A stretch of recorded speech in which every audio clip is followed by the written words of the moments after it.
stacked up for many of you is a reminder of what we faced in the 70s and 80s and how important it was to stand up when even the President of the United States would not say AIDS.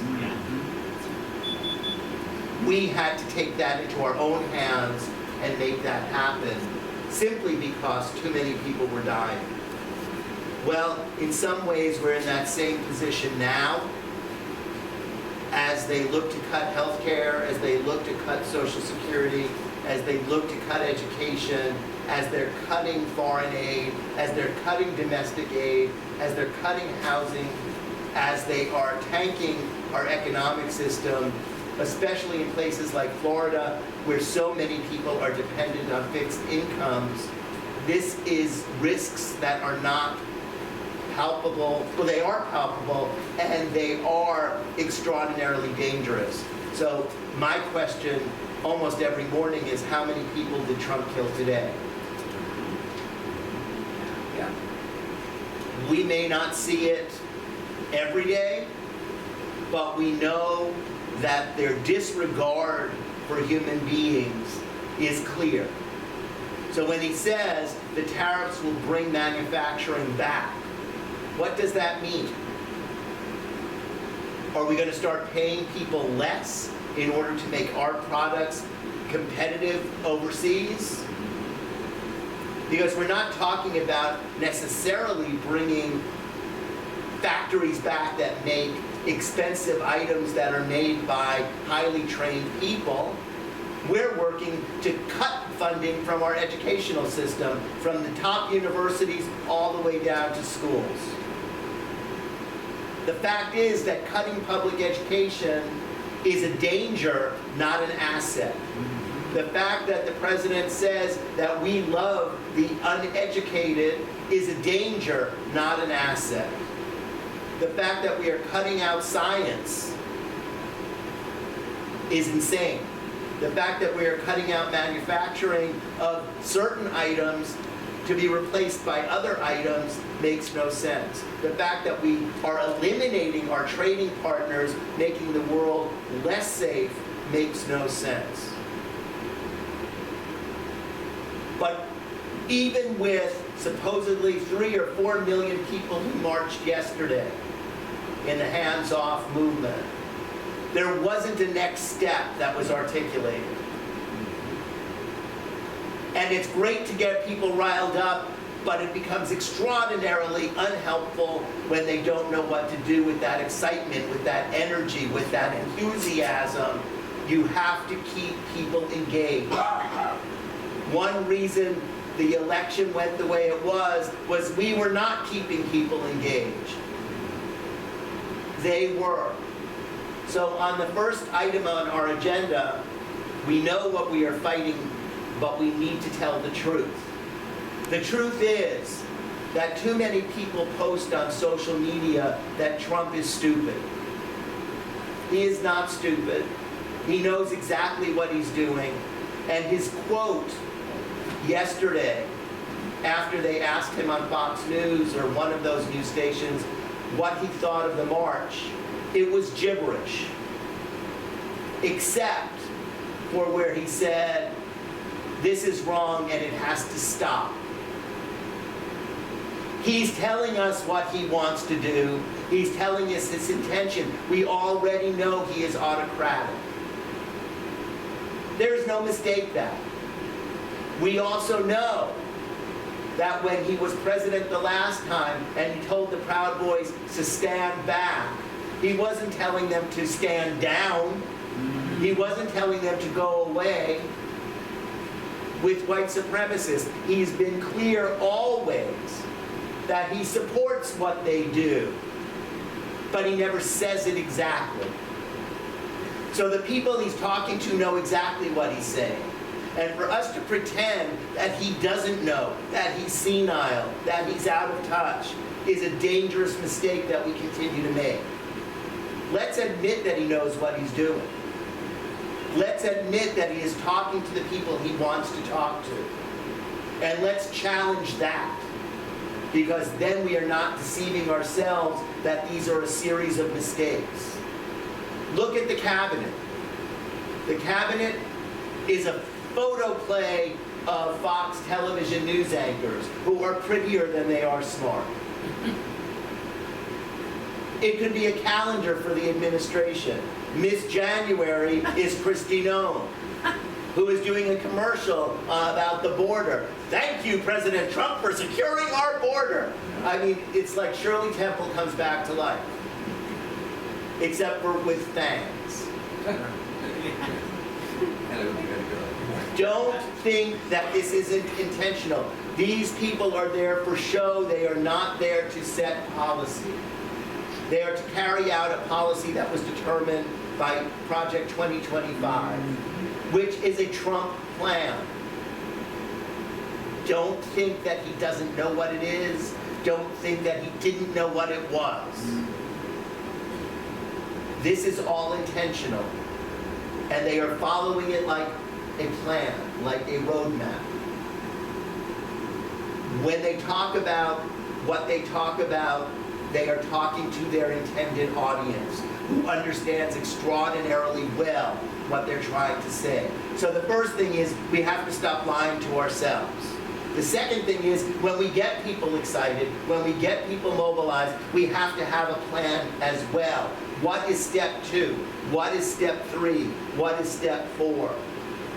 Small groups can only do so much, but small groups can grow into larger groups and can encourage other people to join and pay attention.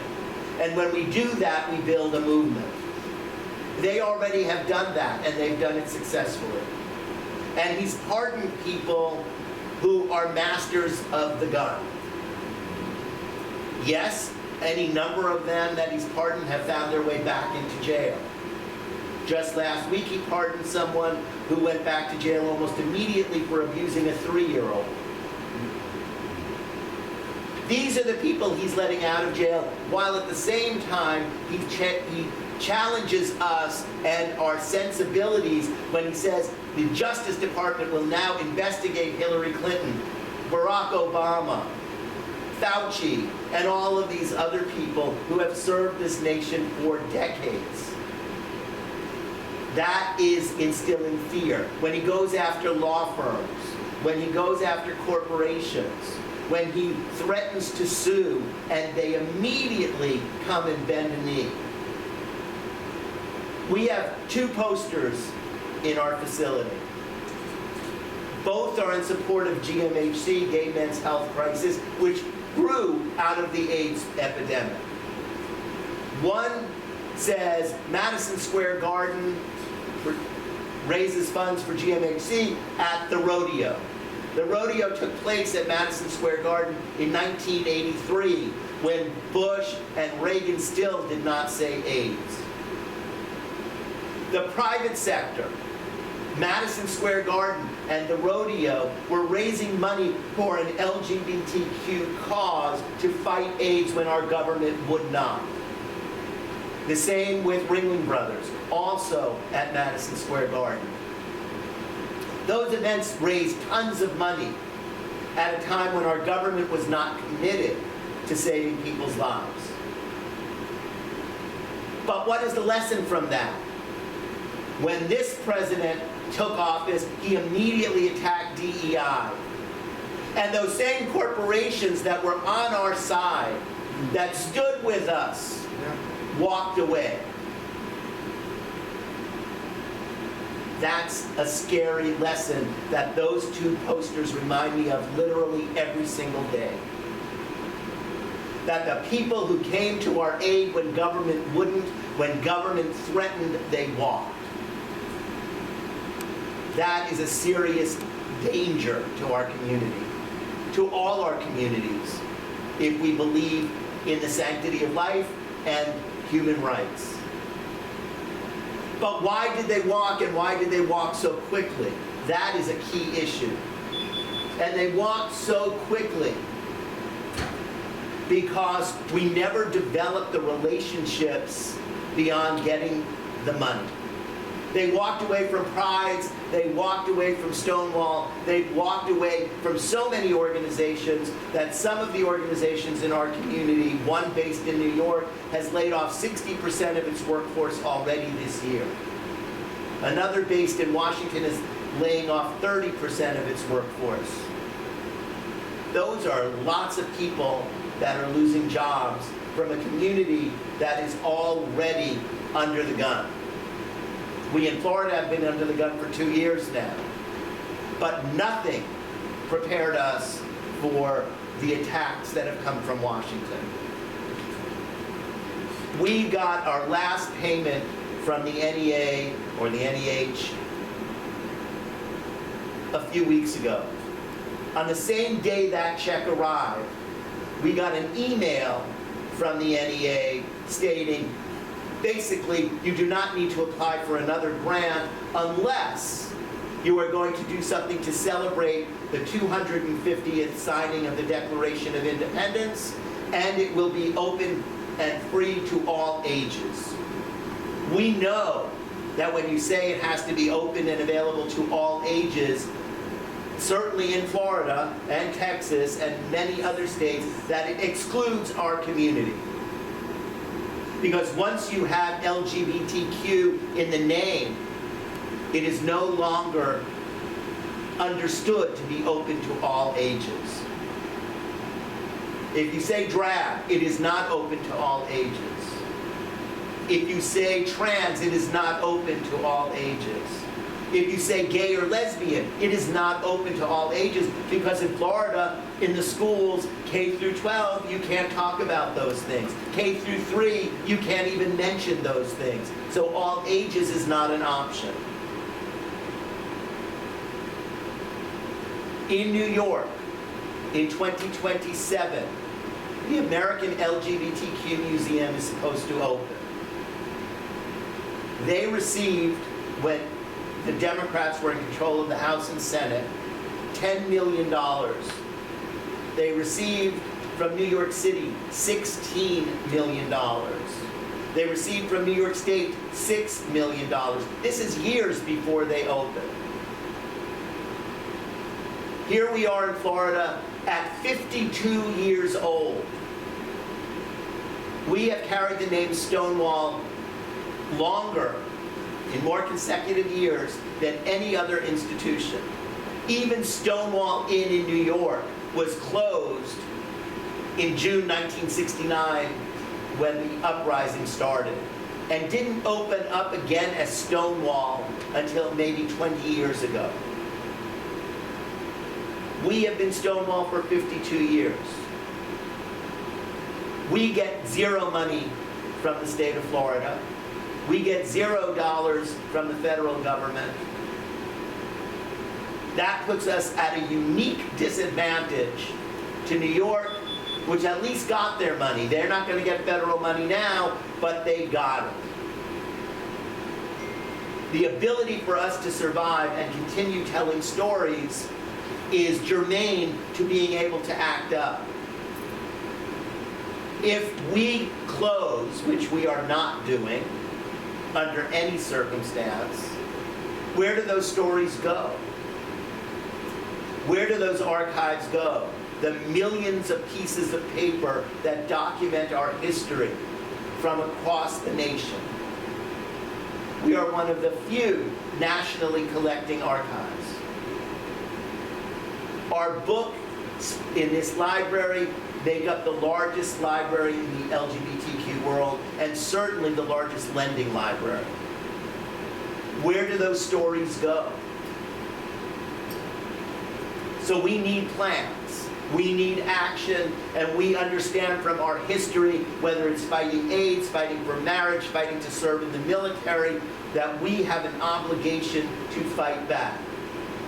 We cannot take political sides. We can address policies. We are not interested in party affiliations. We are interested in what the legislature and the executive branches do that concerns our community. The politics of it is not what counts. The actions do. Who is working to ensure that we float all the boats? Because when you float the LGBTQ boat, which contains members from every other community in it, you float all boats. When we protect and defend our community, we make it better for every single person across this country and ultimately around the world. Those are the kinds of things that we need to think about as we act up.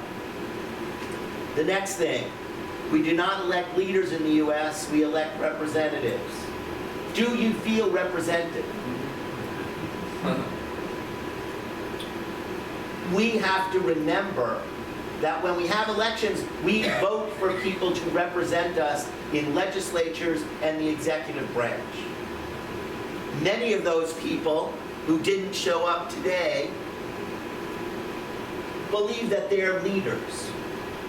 And so I always wonder if right outside these doors, a spaceship landed and a little green people came out and said, "Take me to your leader." Are any of these people the people that I would take those people to? No. Absolutely. So leadership is something that is earned because you step into the mix and you help solve the problems. Being a representative means you won an election. And you're supposed to represent the people who elected you. Last week I got a notice from the senator's office, our United States senator. The legislation that he is currently working on is to prevent American flags from being made in China.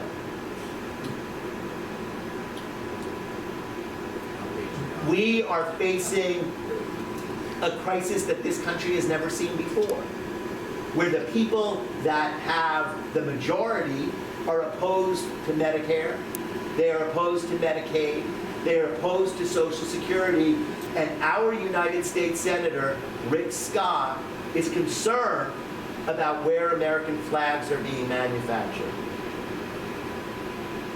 I doubt that's $1 billion industry. I doubt that the machinery coming back to the United States from wherever it is in the world is going to make the difference of employment in the United States. We have to be serious. And we have to remember that if he is our representative and this is what he is using his staff to do, that we have to be writing letters, we have to be making phone calls, and we have to be outside his offices in South Florida, reminding him that his job is to represent us. So when we talk about next steps, we have to talk about how we are addressing these people. How are we paying attention to what they are doing in our name? We get regular correspondence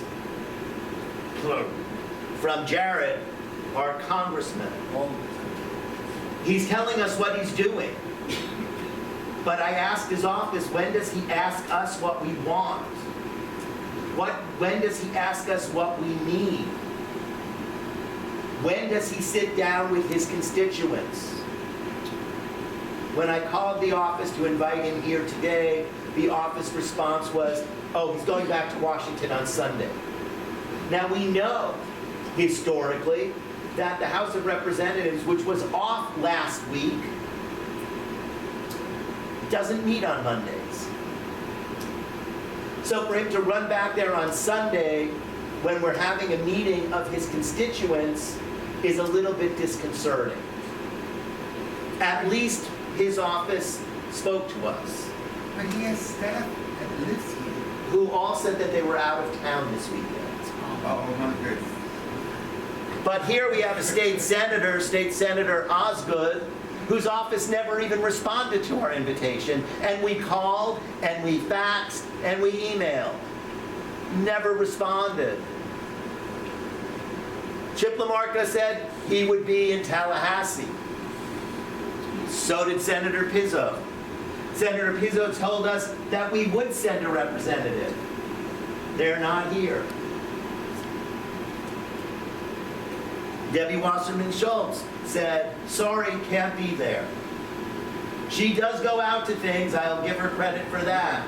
But you have to wonder, what are they doing in Washington? And when they tell us that they're doing stuff for us, what? Yes, exactly. And what happens? I know, having worked in politics for many, many years, that members of Congress, members of state legislators, members of local legislatures don't normally go out on a limb unless they feel supported. What do we have to do to make these people feel that we have their backs? Because then that means they're listening to us and not running away from us. We know that, and once again, this is not a partisan issue, but the Speaker of the House, Mr. Johnson, said to Republicans in the House of Representatives, don't go and have district meetings. We don't need more pictures of you getting yelled at. So when he tells representatives not to be representatives, that's something to be concerned with. When the House votes on an issue to give women members who have just had children the ability to vote from home for a short period of time, and he closes down the House of Representatives.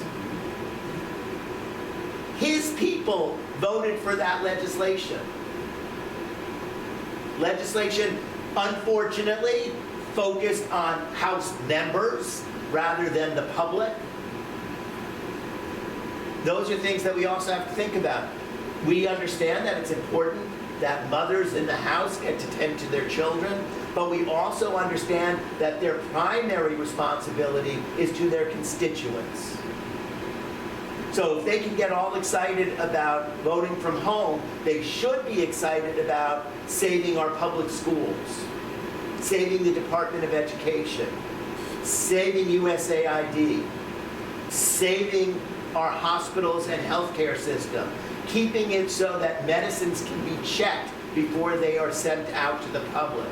All the things that are being closed down, all the things where they're sending workers home, all the things where they're locking people out of their offices. To change NEH and NEA, organizations that support culture and the arts, to only supporting programs supporting the 250th signing of the Declaration of Independence is not American. We understand what it is to support history and culture. We do it every day. That's not it. Those are danger signs. Our legislators don't show up. What can we hold? What can we do to hold them accountable? So I'm going to ask you all, what do you think we can do to hold these people accountable? Go to them. Go to them, Go to that's them. certainly good. Yeah. We have to write, we have to call, we can't leave them alone for a minute. I think we have to be relentless. Like, it's not just one letter here and there. We have to constantly be on their back because they'll easily brush you away and tell you what you want to hear in the moment. Oh, yes, I understand. But then when you look at the actions, it's saying something else. So that definitely being just vigilant and relentless with them. We need people to primary them. We need people to primary them. One of the things that was pointed out by one of our online guests is Jared Moskowitz, for example, is one of the 10 Democrats who voted to censor Al Green during the State of the Union Yes. address. Yeah. That's Getting right. some unity amongst the Democrats for a common purpose, our representatives to get Yeah, we're unified. not talking parties here. Oh, to get them. Yeah. I'll have you correct that, my speech.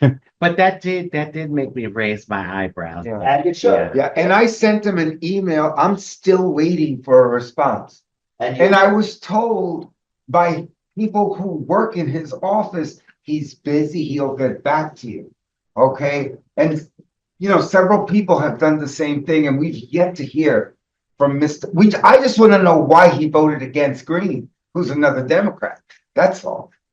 I think pin them down to, if they can't show up in person, pin them down to a 5 to 10 minute window on Zoom. So that anybody can pick up their phone and call in for a few minutes. At least show up. Well, Organize our community into groups that are committed to a time to spend on the phone. Not volunteer, not at will, not between snacks, et cetera, but an actual organization of people that someone calls it 10, someone calls it 10:05, someone calls it 10:10, et cetera, et cetera. They don't have to physically be next to each other. They have to be committed to the group. And if they don't meet their schedule, group calls them and says, "Why haven't you done it?" Okay, those are all good ideas. The key is hold feet to the fire. And that's regardless of party affiliation. Everyone in office is a representative. And if you do not feel represented, our democracy is not working. For many of us, it feels like that's been for a long time. Part of that is that when we elect people, we allow them to assume the position of leader. They represent us, but they know what's going on. They're in charge. And when they come to an event, what do? We let them sit in the front. If they say they're going to speak, we let them speak first so that they can leave before they hear anybody else speak. We honor them at our events. We announce them for being there. Now we understand that they, by the nature of being legislators, have the power of the purse. And anytime it's our organizations, we are sometimes careful because we want them to like us. It is not their job to like us. It is their job to represent us. Going back to my idea of organizing groups, it is their job to, in some ways, I'm going to use a word I certainly would cringe, obey us.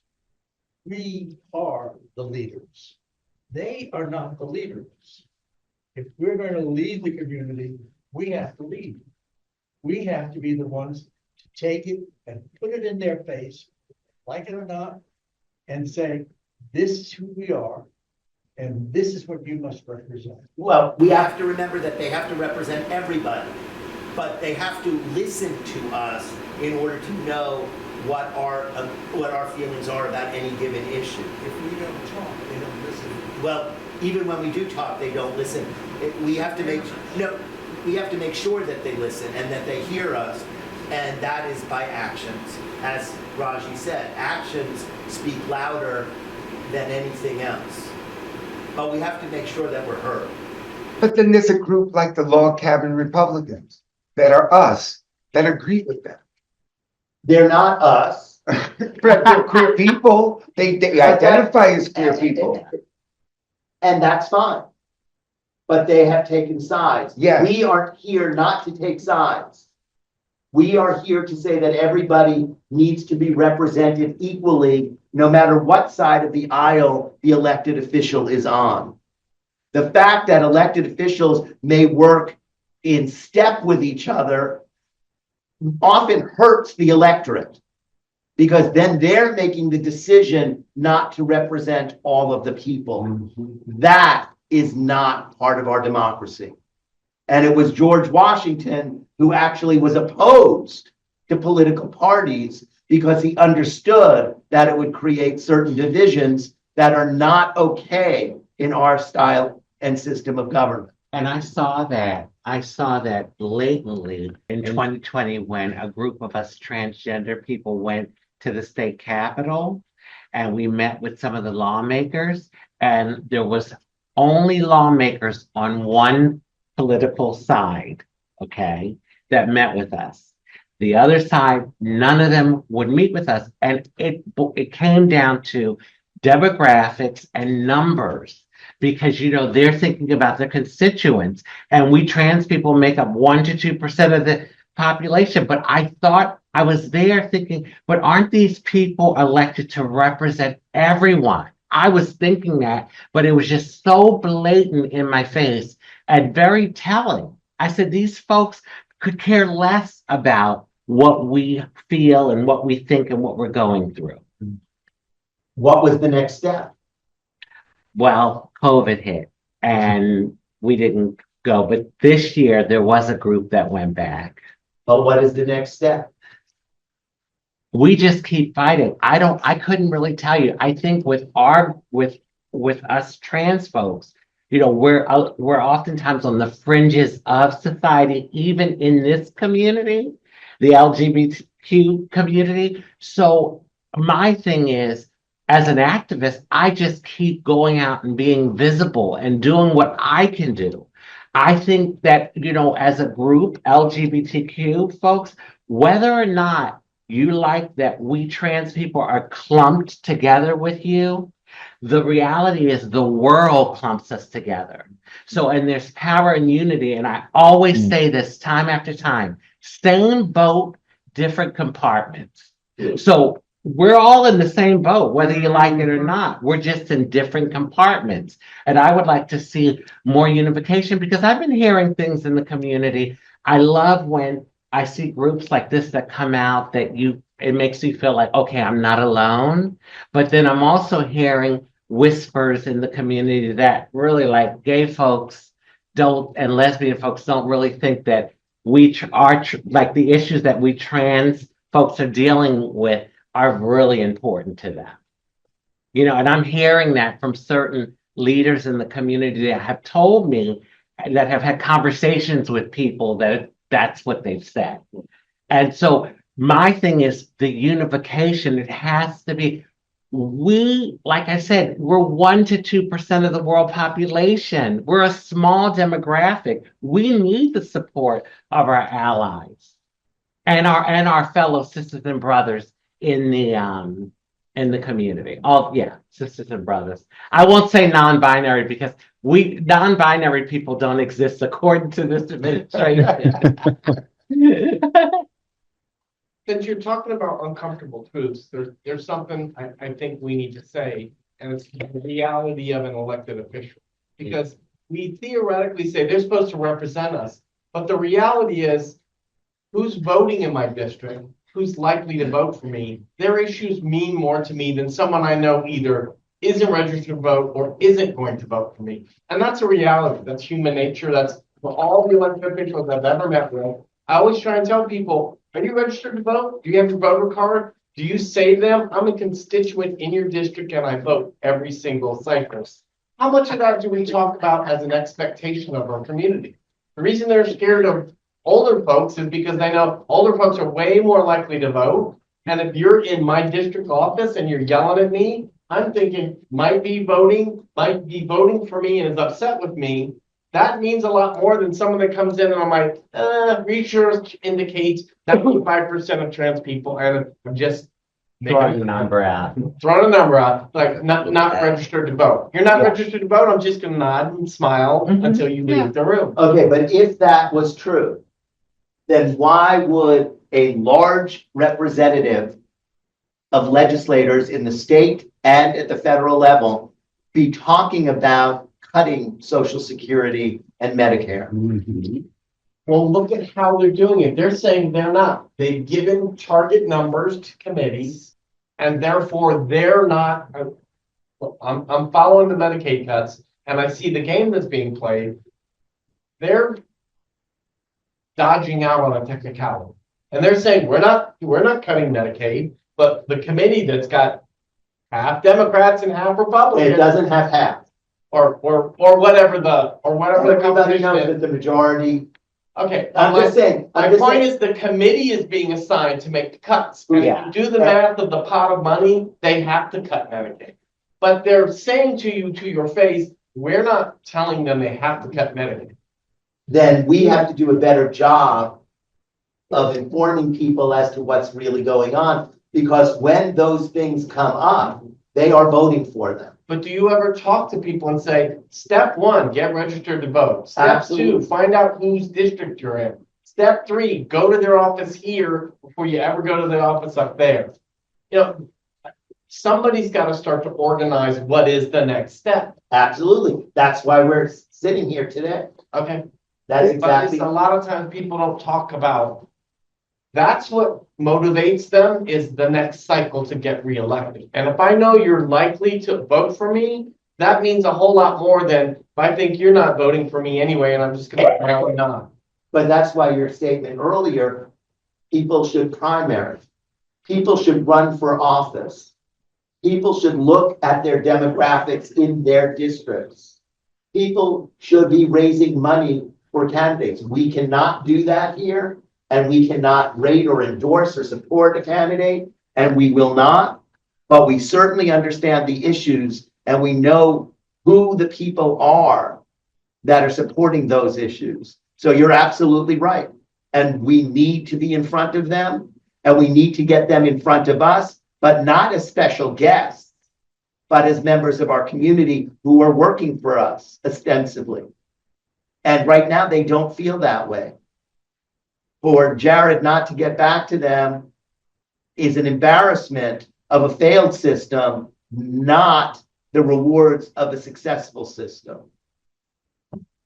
I hate to even repeat myself, but the reason they're not hearing is because we're not speaking loud enough as a community.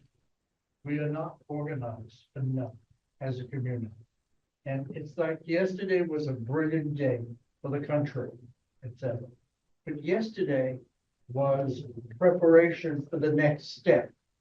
And I think our community, joined with other communities that marched yesterday, need to understand that unless there's a next step, unless there, God knows, Boyce and I are friends for 50 years. We were a couple. We've been married on marches over the past 50 years, God knows. It's been very funny among thousands and thousands and thousands of people who marched with us on marches. But we went. We marched, we did something. It wasn't just, there were next steps. We created GMHC. We created HRC. Yeah. We created Stonewall. Because we did things. We, as groups, we did things. We did not depend upon our representatives. We became the voice of our community. Well, it's And- more complicated than that when When- you look at the history. Go ahead. When we talk about next steps, I'm always thinking about what's the goal. To me, what do we have? We have to have an end goal that we have to have build the steps towards. So having a next step is preliminary, but what are their final goal at the end here? No one's gonna tell us. We're gonna have. I'm saying we have to figure that out, what we're gonna the have full to figure goal that is. out ourselves in Bruce. That's what I suggested.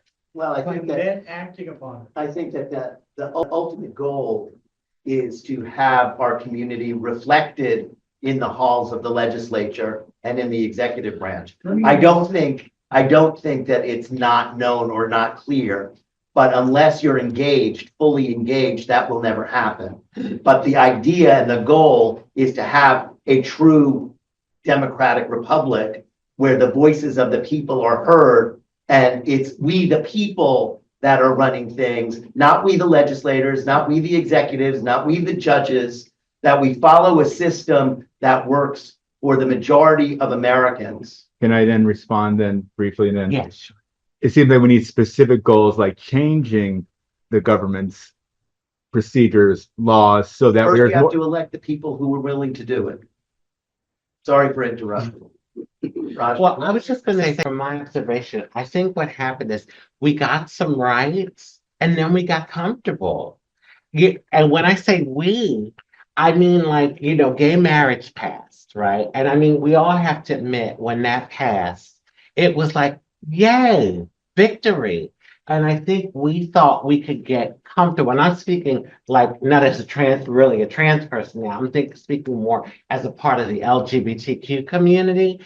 And so with now what's happening, I feel like the first couple months that we've been through, we're almost like deer in headlights, like, okay, what do we do? This is really happening to us. And what are we going to do? But I really believe that we became a little complacent. And even as a trans person, there was a little sweet spot where there was some momentum with the transgender civil rights movement. And as a trans woman of a certain age, I started to feel like, oh my God, finally, like my blood, sweat, and tears wasn't in vain, and we're like moving forward. Well, of course, now we're getting the backlash. I mean, they spent millions in anti-trans During the ads election, yeah. during the elections. And what threat are we? 1 to 2% of the world population. What threat are we? And they spent millions, and they took a hot button topic like trans women playing sports. How many are them? 10. 10.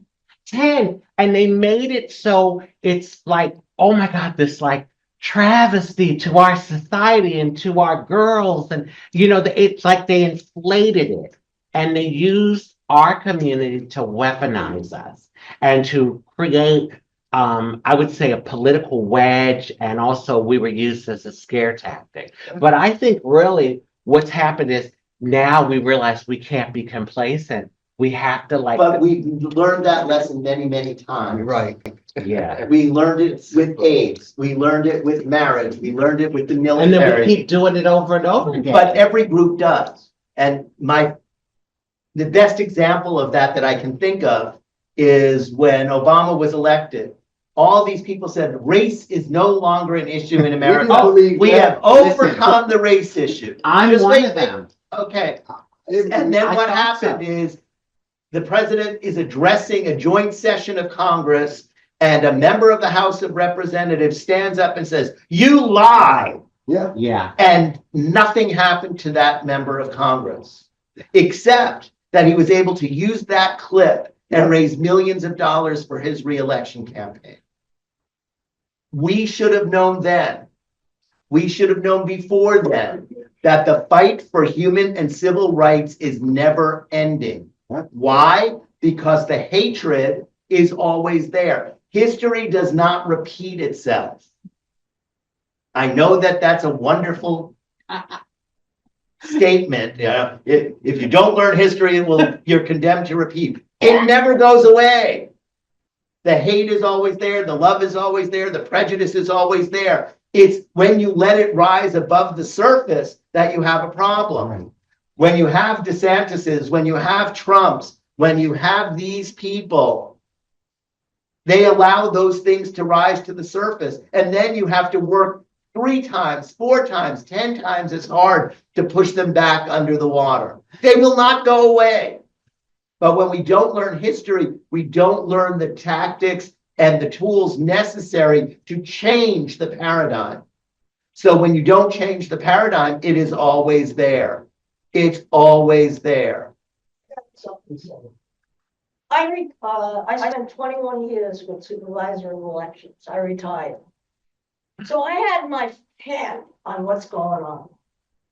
And in 16, everybody told me, and I was out, they knew I was a lesbian. Actually, it worked better for me in Broward County because I was gay. They accepted me because they were scared of getting voted out because we have 20% of the vote. Anyway, what happened in 16, I knew Trump was going to win. And everybody said, damn, please. I said, no. When I'm getting 200 phone calls a day with anger, what's going on now is the same anger that I felt from the Trump people, from MAGA that was forming, is now going on here. We're angry, but we're not doing things smart. We are, I'll tell you, we're stupid. With advertisement, does everybody remember the advertisement where the old lady was getting broken in with a guy with a gun? Remember that? And remember they knocked on the door and police weren't there to help her. Does everybody remember that advertisement? Anyway, we're not doing things like that. We're not taking our money. You got 2 million people coming. Take a buck, put it in a donation, and do some commercials. Commercials. Where were you? Where were you? Yeah. What did you do? Billboards are going up in the southern places. about what went on 4 or 5 caps. And that's it. That'll turn elections. We are not spending our money correctly. You're gonna take Yeah. anger, smart anger. Yeah, Stupid anger. Yeah, getting good trouble. Yeah. That's what they getting some good Anyway, trouble. that's what's going on, and our anger can turn it around, just like it did in 16. Absolutely. I think a lot of us we try to take the high road, and we're realizing that they've been playing dirty, and like maybe we have to get a little dirty because it's like, oh, carrying ourselves in a certain way, playing by the rule book, et cetera, et cetera. And you were seeing that it obviously didn't work. Well, that's because there are different rules and we're playing a different game. We're playing 2 different games. Yeah. About a game, okay? What consequences will this group take to reaching out to these people again and say, why didn't you show up? Well, because Why- some of them said, I'm out of town, I'm in Washington, I'm in They all have representatives. Tallahassee. I'm sorry. They could have set reps. They could have Okay. But we do not necessarily, as a group, as an action group, okay, as brothers, whatever you want to call it. You don't have to accept it at that level. You have to take it the next step. Absolutely. So that is my question. What is the next step? What can a group like Stonewall do to, somebody used a great word before, but I missed it, et cetera, tweak them more. Put a fire under that more, to let them know that we're not to be just brushes. This is my dilemma. You know how I love Stonewall, you know how I love the Pride Center, but you can't do it. Mr. Boo can't do it. Could someone like me, like on those Tuesday breakfasts that I've been going to for 10 years now, just ask whoever wants to stay after breakfast so we can all think of an email list? Would that be, can I do that here or at the Pride Center? Or is that against the rules so that I know our organizations can't be political? We're told that every Tuesday morning. You cannot be political in terms of rating or endorsing candidates or parties. You can't raise money for candidates. You can discuss policy issues. Okay. Which leads back to her statement about billboards and highlighting a topic. I know, I'm just saying the point is to raise the money on billboards and on focusing on the policies and asking, what is our rep doing about this policy or something and so forth? So you're not specifying the party, but still bring up the politician. Piggyback on what you said, the representatives not being here, follow up and say, when can you attend the Zoom meeting? No, you don't want to give them a Zoom meeting, Well, if we could get 100 people in the Zoom meeting. Then you they accom- voted. but you accomplish very little with 100 people on TV. Because they don't have to respond. But they can see a number of people who are gonna vote, just like they check off on the phone. That's an idea. And it's appreciated, but if we can get them live, it's much more important. And I think that we should give them the option of rejecting us and rejecting us and rejecting us and hold their feet to the fire. We don't want to make it easier for them. No, but And I love your idea about billboards. We should have billboards and advertisements wise. We don't embarrass them. Exactly. We need to embarrass the shit out of them. Yeah. We need to embarrass them. Mhm. We need to collect money, put it in advertisements. That's it. Well, I'm hoping for the part 2 of this is that you communicate back to all of them, and there's some that are missing that I don't know if you didn't ask them or you didn't count them, but there's some other elected officials in Broward that should be in this invite list. I would like to hear, we have this many people in person, this many people online, we're gonna have another meeting, and I'd say compromise, that you or someone from your office needs to come hear the policy issues, the concerns your community has, and we expect you to communicate back to us how you're going to attempt to address some of our needs. Something to that degree, so that the next time we each bring two people, we double or triple the size of the audience. I agree, someone should physically be here, but I'm also realistic that they can't go to every single thing, and right now, we're not one of the known community groups. That But they would be we'll going. also say that they're not going to anything by and large. Well, I don't think you should say that if you don't know that for a fact. Yes. I certainly know that Jared goes to nothing. Okay, well, that one person, but I just think that we need to convey that we want to interact with them and it'd be a positive thing to give them the benefit of the doubt that now that you've heard from us, what are you gonna do about it? Otherwise, they're just gonna always blow us off because they think we're enemies and that we're not gonna vote for them. I just want to underscore a very brief part of what the gentleman said. I agree totally with him, totally. But he said, we have to reach out to them and tell them they need to be here. Those are your words exactly. And that is really, I think, the tone, the approach that has to be taken at this time.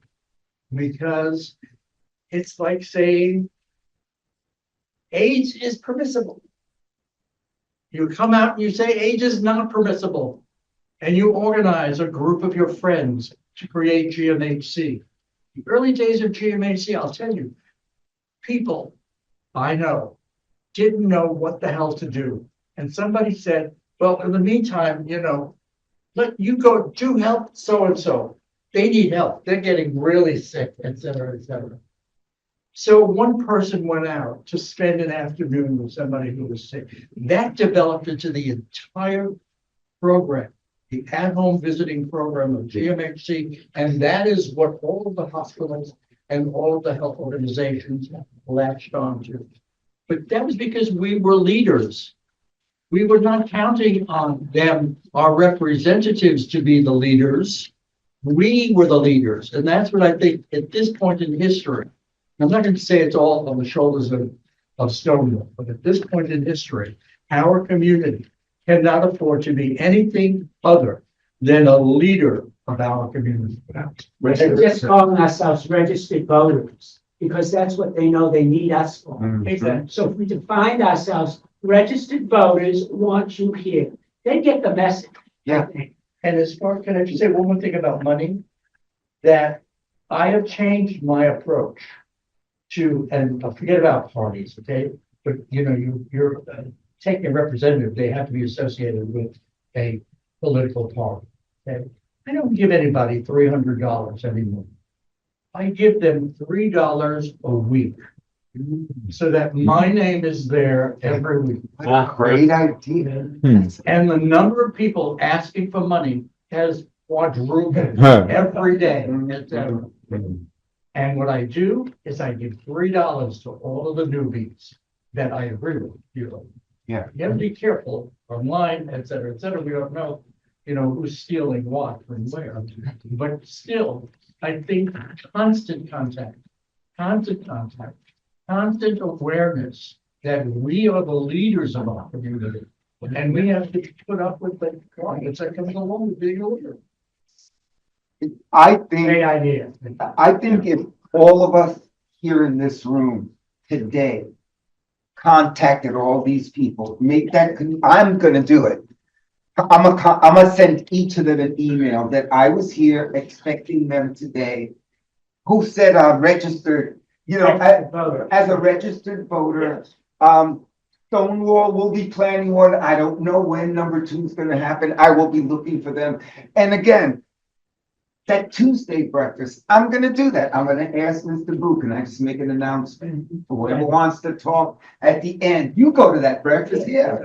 Yeah, so do you guys, yeah. And I think enough of us will, and we can do the same thing. Because you know what it is? You have to meet people where they are. And a lot of folks, well, I don't know how to reach them. We figured out how to do it, but there's a list that the Pride Center has given us with all the representatives. What's her name? Patty. Patty. Okay, so I'm gonna find Patty and see. Okay, Patty's got the list. Yeah, I think that there are enough of us in this room that we can go out and do something. Yes. We can. But again, I'm gonna go home. I'm gonna sit down, you write one simple note and just copy it to everybody else.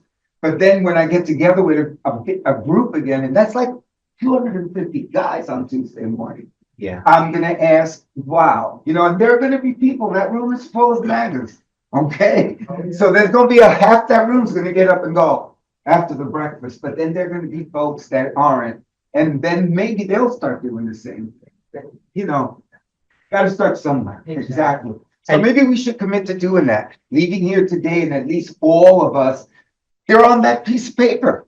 Yeah, they're on that piece of paper. We can This contact them. one, Yes, they're on that one. and Yes. you can all take one of them, they're out front. To piggyback on what he says, I hope you have a strong back. Yeah. To piggyback on him, also finding ways to make it easy for people. Because, and what I mean by this, even maybe having 3 draft letters, right? Mhm. Where they can, maybe add something, because a lot of times people, they want to do stuff, but like to sit down and write a letter, not everyone will take the time to do it. So I don't know, that's just something like that kind of came to my mind. Like, is there a way to make it like a little easier where we have a list of emails sent out with maybe 3 with templates? The I don't thing is know. with emails, the thing is with all of this stuff, it's the follow-up, because once they send out a form response, Uh-huh. for them, it's finished. But we didn't even get that from Moskowitz. No, you spoke to their office. But I'm saying when we as Oh, when you constituents would send him emails, But I'm we don't thinking even get that. if they get like 300 emails Yes, from our they- community, you Believe me, they go, when I worked in Washington, and there would be these postcard Yes, writing, yeah, we camps, did they would that weigh at them school. and throw. They would didn't- just throw They them didn't know who they came from, Wow. they didn't care, they just literally weighed them. With letters, became this, they would count the envelopes. yeah. They How do they- didn't open them, people didn't get responses, Not even like they didn't separate between pro and con of the policy. they didn't care. How much it fired people up basically is what they paid Right. That's attention very to. They read disheartening. them, but Yeah. they didn't ignore them. They counted them They didn't, and they didn't know the individual names. or They were necessarily, influenced by the volume. we don't know that they were influenced. I'm telling you, having worked in Washington and worked in Albany and worked in other capitals, they don't really care. They care where the money comes from. Wow. They care where the money comes from. Oh, my God. I like that. Just send him a few thousand Russians. I guess I'm They done. have grown to believe that they are more important. Just like how many people contacted Schumer's office and asked him to vote against. But you cut them at the knees. You don't. You're not, but how many people I doubt Schumer got many people asking him from his caucus or from New York State, asking him to vote for and with the president. But he did. And he did it because, and he gave his reasons, and whether they were legitimate or not, I'm not here to decide. But the point is, he certainly didn't listen to his constituents. Right. He didn't even advise the other representatives in the House, because You know, they he wasn't talking. no, he wasn't even But, talking you know, to The Hakeem. Senate and the House are not really. But they're New Yorkers. They're both from New York, It from doesn't- Brooklyn. It doesn't. Come on. Doesn't matter. Different kind of Brooklynites. No, they're not. Brooklyn is all bougie now. Come on. One of the people online has asked, if we can't be political, is this the wrong place to be housing an ACT UP meeting? If you want to do anything, you must be political. If you are afraid there might be negative blowback on your agency or program, you must separate this new group from the agency or program. Then they followed up, are my comments being able to be shared with the other participants in the room? I am just the messenger. I So think the yes, clip, your comments. We are heard being- you. Your We heard comments you. are being We heard. heard you. And if it requires breaking off and having 2 separate things, we will. It is certainly not an imperative that we, at this point, rate or endorse candidates as long as we can properly address policies. I don't think it's that we can't be political, we just can't be partisan. We can't be partisan. Yeah, but like, as the LGBTQ community, the very existence is It's political. political. Yes, Is exactly. True. But the question is, who's making it political? We cannot be What part of party is Well, making it that's political? that's where I'm having difficulty. How could we I'm having represent ourselves? Say again? You as an individual, Yes. no, you as individuals can do whatever you damn well please. Yeah. We as a 501c3 cannot be part of the Can't. board. Okay. Can't. Understand that. And it's all the Well, it's organizations. supposed to be all, but Yeah. some have benefits that others don't. No. Like churches are supposed to be nonpartisan, but they have taken up partisanship. And because of the official separation of church and state, they get away with it. Other organizations like ours would not. In this particular climate where the administration is looking for ways to limit the number of 501c3s, we have to be a little bit more cautious. Right now, no one has given the administration the power to arbitrate who gets a 501c3, but they've been asking for it. We also know that they have taken certain authorities that are not assigned to the executive branch. Just like with the executive orders. Executive orders, as all of you know, are not law. No. All they are orders for agencies that are already under the thumb of the executive branch. But many of the executive orders have touched on issues that are not the responsibility or the rights of the executive, like changing federal voter registration. There is no place that says that the executive branch has any say in that at all. But there's an executive order.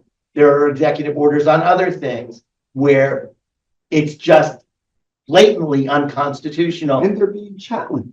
In some cases, they are. But the fact is that every time those things are done, the supporters come out of the woodwork. Yeah, And it's throwing red meat into a starving lion's pen. yeah. And that is the intent, is to rile up and motivate. And then you get people in the administration who say, and judges should not be able to interfere Yeah. with the rights and powers of the executive branch. The more you hear those things, the more normalized they become. When they become normalized, it becomes much harder to fight them. You have to fight these things early on so that they don't get the gravitas of rules and laws. And that's a big danger. You have a list of attendees for today. Do we So have, we can sign the names there who are here today to send to them. we will ask everybody for names, emails, and phone Good. before they leave.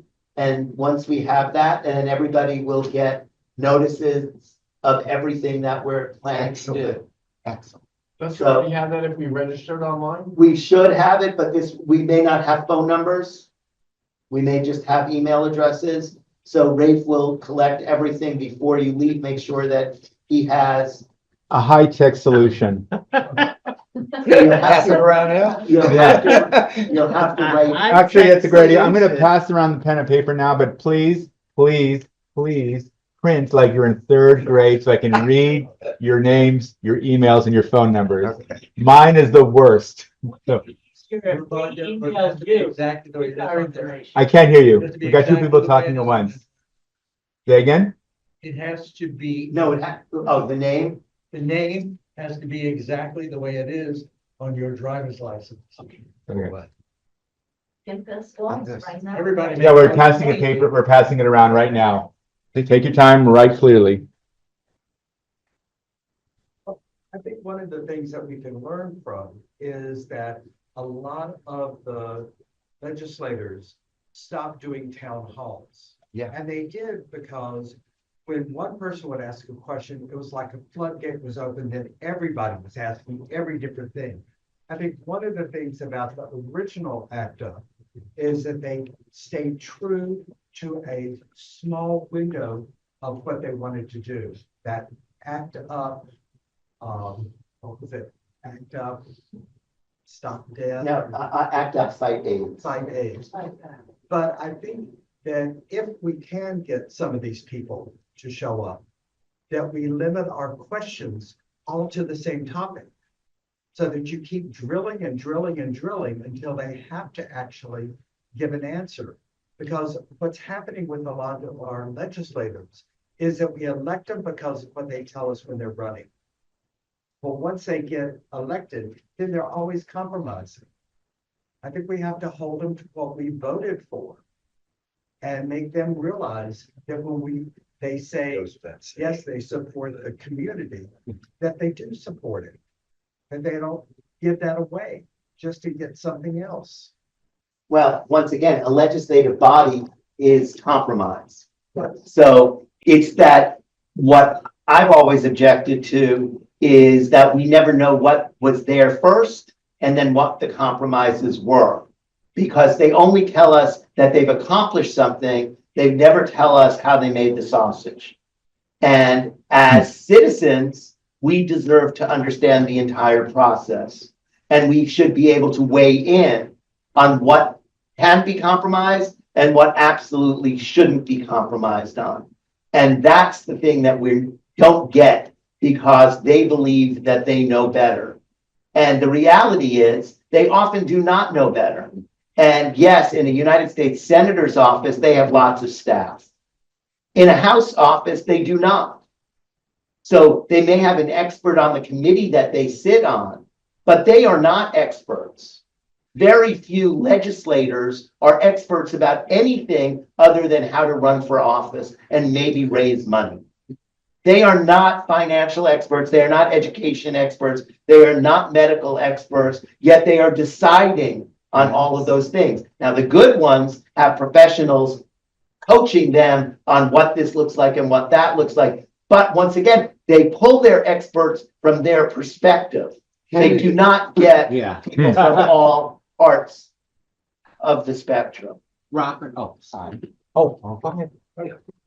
Oh, anybody, Which is that it underscores the fact that I use a word that I'm not very political, but something that we all should do is bombard. These representatives need to be bombarded. We agree. The second that for an online person who's also just commented, we need to share with that. If they don't come to us, we will come to them. Yeah. And one of the things I was mentioned earlier, local offices, not Tallahassee, but local offices, make it more doable. Expand beyond Tesla dealerships, not make him the scapegoat. Yeah. It's the whole MAGA movement. I'm sorry for being. I have a question. I respect your opinion, Robert. And I know this is kind of like, well, I'll just say this. We're dealing with some things that we really haven't dealt with, at least in my lifetime. And so this whole thing about a third term, do you think that that would even be possible? And I'm asking you because I know you're very versed in, politics and what we're dealing with. Do you think that is possible? I'll put it in two ways. This is the first time in American history that we have had someone in the White House who does not believe in the Constitution. He does not believe in the rule of law. He believes that he is entitled to a third term or presidency for life. He believes it. He has surrounded himself with people who believe it. If we look at the trajectory of where he started before taking office to where we are now, he is preparing us for him doing just that. We don't know if he will run for a third term or if he will assume a third term. Wow. But you really feel it's possible? It is most definitely possible. Wow. And when you look at where we are,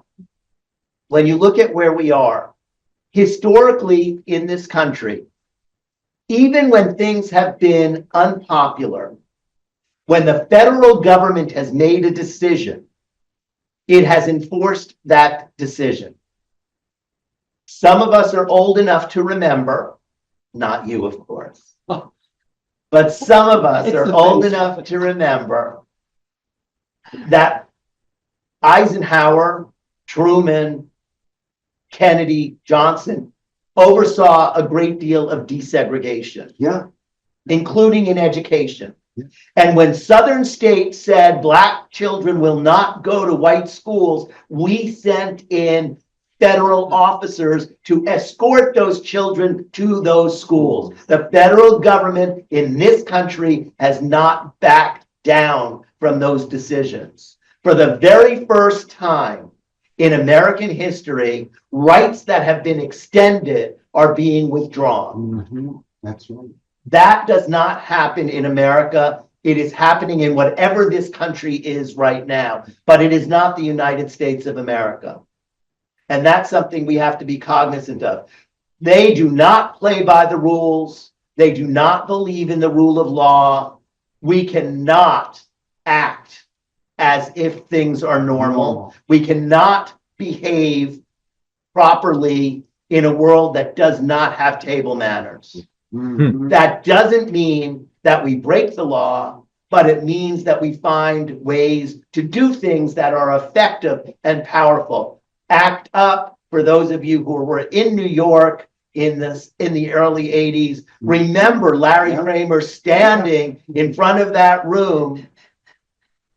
Anybody who knew Larry knows Larry did not pay attention to rules and regulations, and he didn't like a lot of people.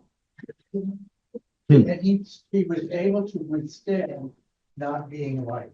He enjoyed not being liked. Well, At a certain level, I mean, he enjoyed it. Yeah. But the point of the matter is that he had a pretty thick skin. Yeah. And he knew that the worst that they could do was arrest him. Now we have to look again because they have made it clear that they have no problem arresting Americans and sending them out of the country to go to jail. Yeah. Innocent one. Once again, the paradigm has shifted, and we have to be prepared to address it the way it's going to be. We can be sure that 30,000 beds in Guantanamo are not for people who don't have legal documents to be here. They will be for the enemy from within. So we just have to be aware. Right now, we don't know what they're doing because they don't share that information. But Kristi Noem and the head of deportations have made it clear that they will do what they feel is necessary to clean up this country from who they see the enemy. And that's changes what we can and cannot do safely, but we have to find the ways around those things. I had a question. What is the positive alternative? The positive is that That as our organized groups can do to revert that? the most important thing that we can do right off the bat is to force the legislature to act like the legislature. That is the most important thing at this particular moment. There are other things that we can do, but they will take time. And I will give you an example. I was sent by the Swiss government to work in Egypt and Tunisia during the Arab Spring. And for those of you who remember the Arab Spring, in Egypt, it was about removing Mubarak. Yeah. Yes. There were 1 million people thereabouts in Tahrir Square, which is not that big, so 1 million people made it very crowded. And it was uncomfortable because of all the guns and the tanks and the barbed wire. But we were there. It wasn't until the unions marched into union workers and closed down the economy that the generals went to Mubarak and said, your time is up. If you look historically at revolution, if you look historically at change, it's when you close down the economy. Because, and you look at COVID as a great example of that. Yeah. Whatever his name is, O'Connor, the guy who's Mr. Wonderful on that terrible Shark Tank. Yeah, Shark Tank. He was on one of those financial programs, whether it was MSNBC or CNBC or whatever it was, and he was going off the government has no right to send checks to people because that's keeping them out of the workforce. And even though it's a little bit dangerous, I own fast food restaurants in the South and I can't get employees because they're getting government checks. I want those checks to stop and I want those people to go back to work. This guy is a billionaire. He wasn't saying that he would sacrifice a penny Yeah. of his own money, but he wanted people making less than $15 an hour Evil greed. to go back there and deal with the public on a day-to-day basis because he didn't think taxpayer money should protect the people of the United States of America. They must risk their life. Larry. That's Right. They must risk their life So for him, for him and for less So, than 15. when I heard that, I understood very clearly that when we may be losing dollars, they are losing millions of dollars. When we are losing thousands of dollars, they are losing billions of dollars. They lost trillions on Friday. Different. Because that's not necessarily loss. Losing is when it's not coming in at the cash register. But that's what they understand. But the people get affected by it, though. There are places that are closing because of what But happened on the Friday. yes, that is true. Yeah. But the truth of the matter is, the billionaires are not going to be hurt Oh, by no. what happened. Elon's not any poorer. With all the protests we do in front of his car dealerships, you know? And am I wrong, Robert, when I say that during COVID, the billionaires got richer? They got they Ultimately, made they yeah, got rich. they did. Ultimately, They did. How much more money do you need when you achieve billionaire status? Like they all are greed. looking It's to greed. they're Greed. all looking to be the first trillionaire. Yes. Yeah. And what I find most disconcerting, and then we have to get back on track, is that so many of these billionaires now have their own rocket ships. Yeah. They want us to sit here and wallow in the mess that they've created while they move to Mars. That is something that troubles me a lot as they talk about rolling back clean air and clean water and putting poisons in our food. Who's seen the movie Elysium? Oh, I Yeah. didn't see it. No. They do not want to stay on Earth. They want a planet for billionaires. We are a commodity. So when they talk about bringing back factories, they're talking about not having workers. They're talking about AI Yeah. Robots. and robots, AI. They're talking about clothing being made, shoes being made, toys being made by robots and artificial intelligence. We are a losing commodity. We need housing, we need food, we need water. They're not interested in that. And we're missing the point when we see the direction that they're going in. What do they want? They want universities now to reject women. They want to cut the budgets of universities so that they can scale back their sizes. And they were on television just the other day talking about that women should not be able to get a law degree, a medical degree, or an engineering degree, but need to be having children. White women should not be in universities. They should be home. They should be home having babies. That is what their purpose is. No, it's 1975 Iran. You look at the university system and how they disassembled it. This isn't about Nazi Germany. It's about Hungary and Poland and Iran and how they stripped all the dissenting voice out. But it's about all of those. autocratic, It's about all of those things. But it still looks like a democracy. Well, Look at Iran Turkey. doesn't look like it. Neither does Country. Hungary. They have elections. So does China. So does the Soviet Union. Yeah. So does China. So does Russia. Yeah, Russia. So does Turkey.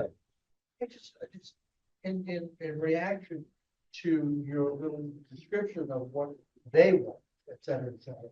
I think that's not our question. I think our question is, what do we want?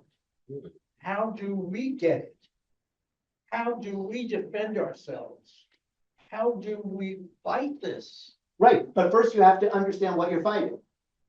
You just Human greed. delineated it very clearly. Yeah, right, and then you say, okay, I mean, I know that I want, for me personally, I want the only agenda item to be, how do we save and strengthen democracy?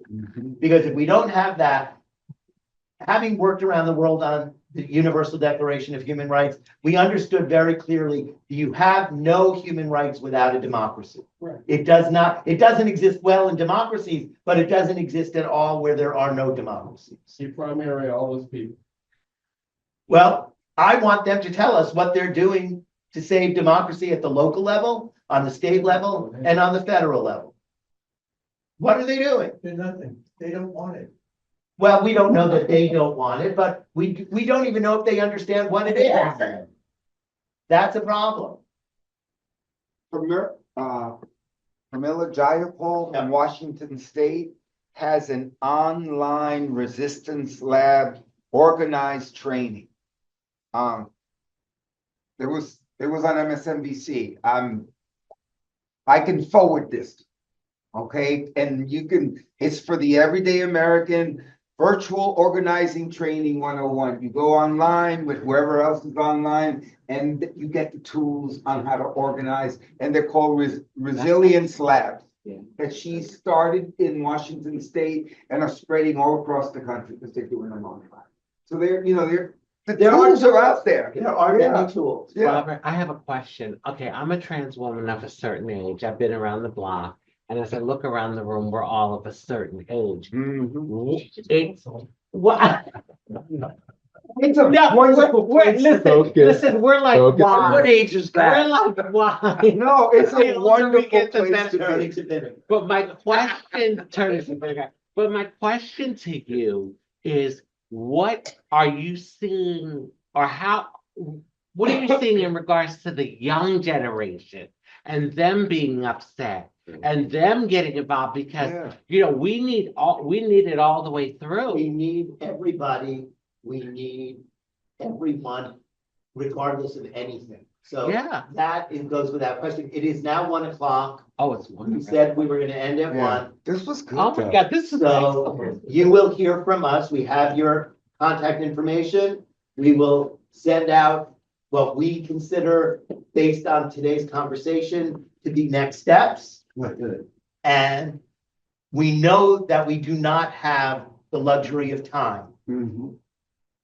Midterms are almost here. Midterms are almost here, and certainly people who are contemplating running are already getting organized. One last thing. What happened last week when I forgot where it was, but Elon had put so much money into the Minnesota. election. I mean, Cost. and he lost Wisconsin. Wisconsin. Yeah. Wasn't that monument? Like, wasn't that saying something? All of these things are saying something. It's that stringing them together so that they're saying one thing. Yeah. It's the becomes what's important thing. We have to be, as much as possible, and I believe you said it, on the same page, or you said it, on the same page, talking about a single focus. We have to be willing to let our egos go down a little bit and say that our issue, whatever that is, right now is not the most important thing in the world. That saving our democracy, because saving our democracy at least allows us the freedom to then discuss those other things. Right. If we decide to stay with all the individual things that matter, we will be all talking about it from a jail cell somewhere else. So if trans issue is the only issue, if choice is the only issue, if gay rights is the only issue, if the environment, if healthcare, if those things are the only issue and they interfere with saving the country, you'll be talking about those issues, but you'll be doing it from within a jail cell. Because anything, according to the Attorney General of the United States, the Secretary of Homeland Security, anything you say against the administration is punishable. anything. And believe me, any one of you, and I would imagine all of you at one time or another have been on some social media. Oh, definitely. You are all criminals. I'm going to Guantanamo. I hear the weather's nice, but Do they have AC? no. I- Oh, darn it, then I'm dead. But so we have to pay attention to where we are at this moment and moving forward. I want to thank you on behalf of Stonewall, on behalf of. Yes. For coming and thank you for being. And let's not let this fail No. because we don't have an option. We didn't have an option with AIDS, we didn't have an option with marriage, and we don't have an option now. Thank you all very, very Thank you. much. Don't forget, we have homework, we have stuff to write to people. Who has the notepad?